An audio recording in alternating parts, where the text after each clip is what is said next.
Good morning. I'm going to continue on page 29 with mystery and awe.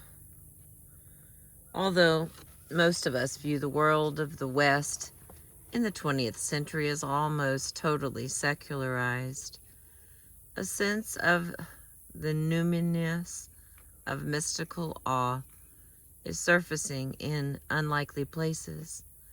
For many persons, this sense of the numinous, Numinous.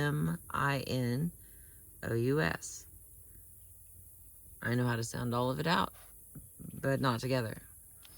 All right. Is experienced on athletic fields and playgrounds. In interviews with 20 athletes, physical education professor Kenneth Raviza found that 18 had experienced what they called awe and wonder during their peak moment in sport. Maurice Herzog, in describing the successful ascent of Annapurna, Annapurna,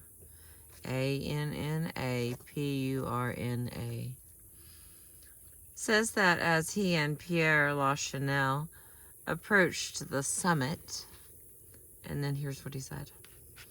I felt as though I were plunging into something new and quite abnormal.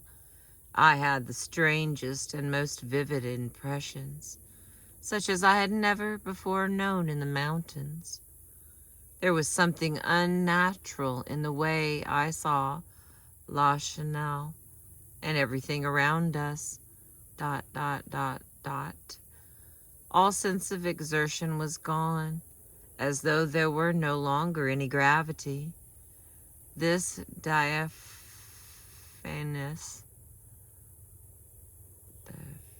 Oh, okay. I've had... I'm just going to confess. I've had Monsters instead of regular coffee. I mean, it's a coffee monster, but... Woo!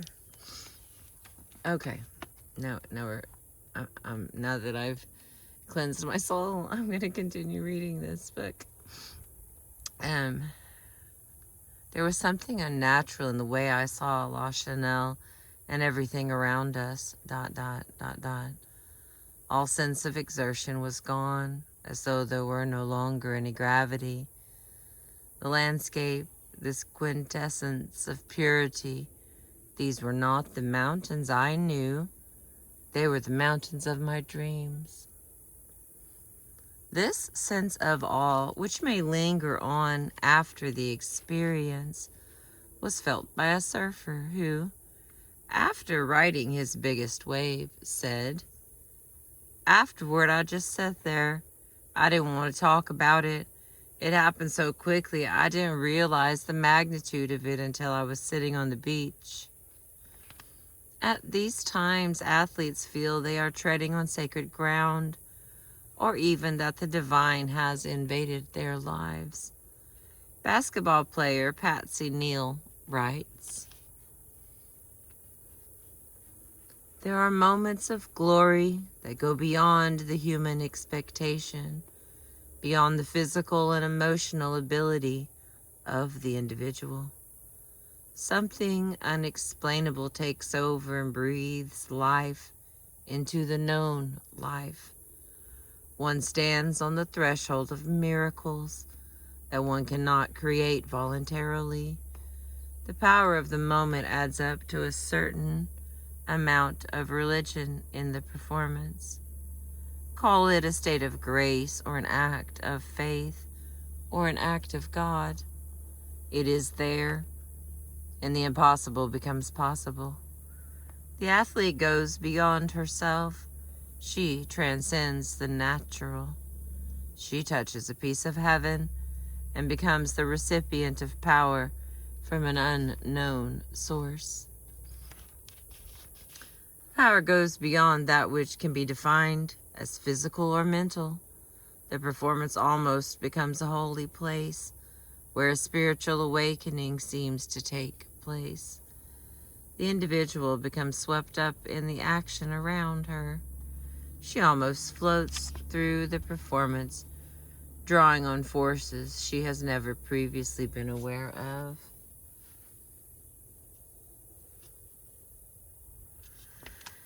All right.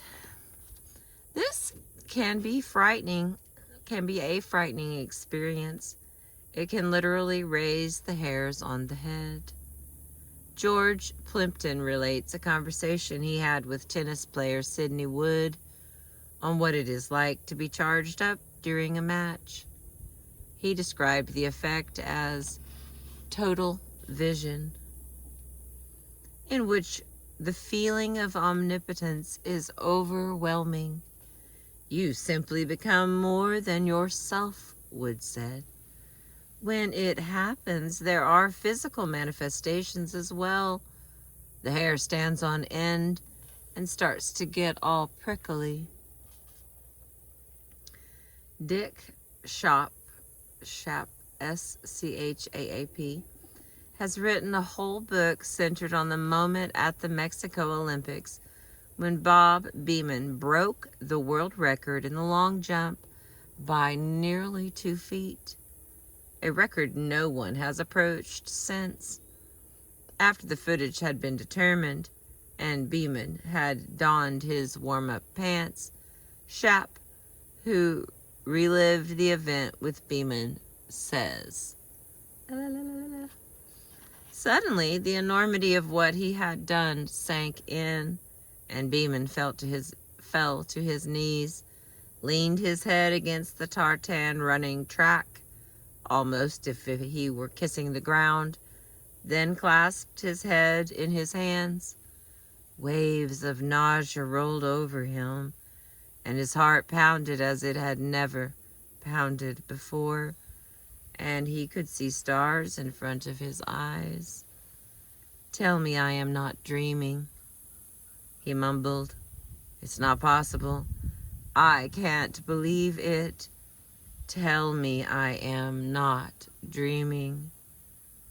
Beamon thought he was going to throw up, and an American physician offered him some bicarbonate. Beamon turned it down and asked instead for a cup of coffee. "If I had had high blood pressure," said Beamon later, "I would have had a stroke." The fear, which sometimes may even border on terror, may be due in part to the fact that the athlete many times finds that things go beyond what he understands and what he knows should happen logically. The German theologian Rudolf Otto describes the human encounter with the awesome aspect of sacred with that which is alien to us, uncomprehended and unexplained, that which is quite beyond the sphere of the usual and the intelligible, and the familiar, which therefore falls quite outside the limits of the canny and is contrasted with it, filling the mind with blank wonder and astonishment, and a consciousness of the absolute superiority or supremacy of a power other than myself. Thus the athlete knows that being in perfect control of the football or the puck or the bat may be a matter more of grace than of will, and that one can only do it by letting it happen, by letting something else take over, as it were. And it is the awareness of the closeness to that something else that can lead to terror. Otto calls it the emotion of a creature submerged and overwhelmed by its own nothingness, in contrast to that which is supreme above all creatures. George Leonard describes something very similar that occurs in sports. Pressing us up against the limits of physical exertion and mental acuity, leading us up to the edge of the precipice, separating life from death, sports may open the door to infinite realms of perception and being. Having no tradition of mystical experience, no adequate mode of discourse on the subject, no preparatory rites, the athlete might refuse to enter. But the athletic experience is a powerful one, and it may thrust the athlete, in spite of fear and resistance, past the point of no return, into a place of awe and terror. All right, the next part is feelings of immortality. It is not uncommon for athletes to experience a sense of immortality in one form or another. Charles Tchikian, for example, feels that the sense of immortality some athletes speak of is solely a matter of continued excellence in the flesh. He says, an athlete at his peak feels invincible and immortal and intends to remain that way as long as possible. This idea of physical immortality, however, is only one form of immortality found in sport. Another is the sense of continuity with ages past. Long-distance runner Bill Emerton once saw himself in the chain of life, stretching over many generations. According to George Leonard, here's what he said. Once, while making the run from John O'Groats to Land's End in Britain, he ran steadily for 35 hours with only the briefest of necessary stops. After some 32 hours of that run, between 2 and 3 a.m., he found himself in a fog on the Cornwall moors, totally alone, miles from anyone. Emerton, Australian born and bred, knew that he had ancestors in that region of England. I was completely, utterly exhausted, he told me. I'd just put 600 miles behind me, 50 miles day in, day out, through all kinds of weather conditions, 6 inches of snow, the fierce winds from the North Sea, the pelting rain, the hailstorms. Then, all of a sudden, I had this light feeling. I felt as though I was going through space, treading on clouds. I didn't know what it was, but I heard a voice saying, "We're here to help you." I reached out my arms and someone was there to help me. I could feel spirits, the spirits of my ancestors. They said they were, and they gathered around me, coming so close I felt I could touch them. I've never revealed this to anyone before. Never. But they were right there, and I was walking to them. I just started talking. It was this warm feeling, almost like an orgasm, and I was saying, "Thank you. Thank you for taking care of me."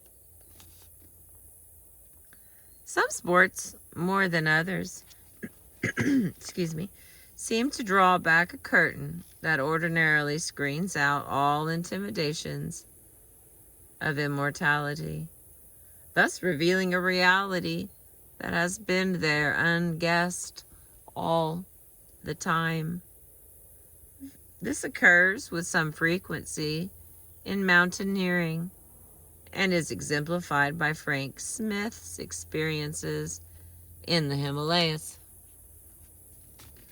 There is something about the Himalayas not There is something about the Himalayas not possessed by the Alps, something unseen and unknown, a charm that pervades every hour spent among them, a mystery intriguing and disturbing. Confronted by them, a man loses his grasp of ordinary things, perceiving himself as immortal, an entity capable of outdistancing all change, all decay, all life, and all death. Thus, in sport, as elsewhere, there are various ways in which a sense of immortality arises, through a sense of one's endless bodily strength, or in the awareness of being a link in a never-ending chain of being, or as a part of a spiritual essence that cannot die. In such moments, the athlete experiences an incontrovertible reality that makes this world seem like a dream. All right, I'm hoping we got enough memory on here, so I'm going to try to get into unity, and then we'll be done with the chapter, my loves. Okay, unity on page 34. We're reading the psychic side of sports, and we're in mystical sensations. There are many levels of unity experienced in sports: a union of mind and body, a sense of oneness with one's teammates, and in the highest reaches of experience, a feeling of unity with the cosmos. An experience of inner unity is the apex of the sports experience for many athletes. Boxer Randy Newman says, of running to exhaustion, "It's an amazing sensation to feel your body and mind become a single force against ... gravity. This is also the sensation experienced in a rare fight when you pull your whole being together and pit it against an opponent." Patsy Neal describes the oneness that can be experienced in a moment of competition. There seems to be a power present that allows the individual to walk on water or to create miracles in those precious moments of pure ecstasy. He runs and jumps and lives through the pure play process, which is composed of joy and pleasure and exuberance and laughter. Even the pain seems completely tolerable in these few precious and rare moments of being and of knowing that one is just that, a oneness and a wholeness. Sometimes the sense of identity extends to teammates and even to opponents. The latter is especially noticeable in the martial arts. A teaching manual states that when judo is practiced properly, there will be no curtain to separate you from your opponent. You will become one with him. You and your opponent will no longer be two bodies separated physically from each other, but a single entity, physically, mentally, and spiritually inseparable. Therefore, the motion of your opponent may be considered your motion, and you can lure him to any posture you like and effectively apply a large force on him. You can throw him as easily as you can yourself. Athletes also feel a sense of unity with their equipment. Jimmy Clark, one of the greatest auto racers of all time, once observed, "I don't drive a car, really, but it's as much a part of me as I am of it." Similarly, Donald Bond, who made a study of flyers, found that they commonly speak of the planes as if it were an extension of their own bodies. Sometimes the athlete feels at one with his or her immediate natural surroundings. Writer Matthew Fox says, "In the ecstasies of sport, We experience again our communion with nature. Our bodies and our whole selves are once again immersed in our origins. Water, sky, earth, and, because excellent is demanded of us, fire. Consider the surfer's union with the waves, the sea, the sky, and wind. In the ultimate experience of oneness, there is no longer any separation between the athlete and the universe itself. In fact, the founder of Aikido, Morihei Ueshiba, taught, the secret of Aikido is to harmonize ourselves with the movement of the universe and bring ourselves into accord with the universe itself. He who has gained the secret of Aikido has the universe in himself and can say, I am the universe. I am never defeated, however fast the enemy may attack. When an enemy tries to fight with him, the universe itself, he has to break the harmony of the universe. Hence, at the moment he has the mind to fight with me, he is already defeated. This sense of unity can also be experienced in the form of perceiving the world as if through the eyes of God. This is illustrated by the following experience, which Yukio Mishima had when flying the F-104 at speeds of over 1,000 miles per hour. Now remember, this book's from 78. I don't know how fast we can go now. You going back there, baby?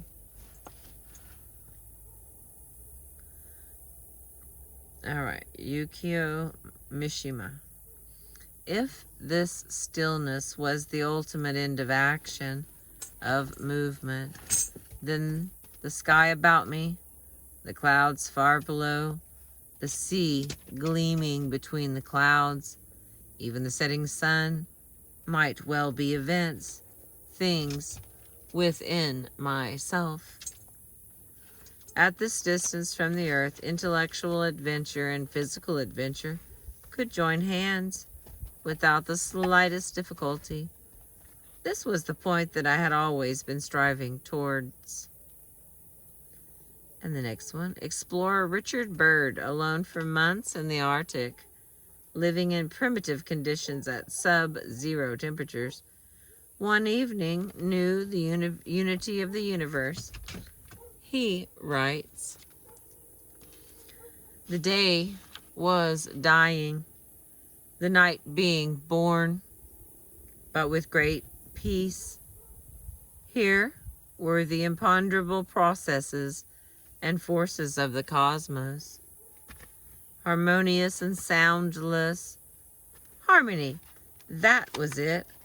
That was what came out of the silence, a gentle rhythm, the strain of a perfect chord, the music of the spheres, perhaps. It was enough to catch that rhythm momentarily, to be myself a part of it. In that instant, I could feel no doubt of man's oneness with the universe. The conviction came that that rhythm was too orderly, too harmonious, too perfect to be a product of blind chance, that, therefore, there must be purpose in the whole and not an accidental offshoot. It was a feeling that transcended reason, that went to the heart of man's despair and found it groundless. The universe was a cosmos, not a chaos. Man was as rightfully a part of that cosmos as were the day and night. All right. We have finished chapter 2 together, as far as I know. Thank you for being with me. I appreciate you.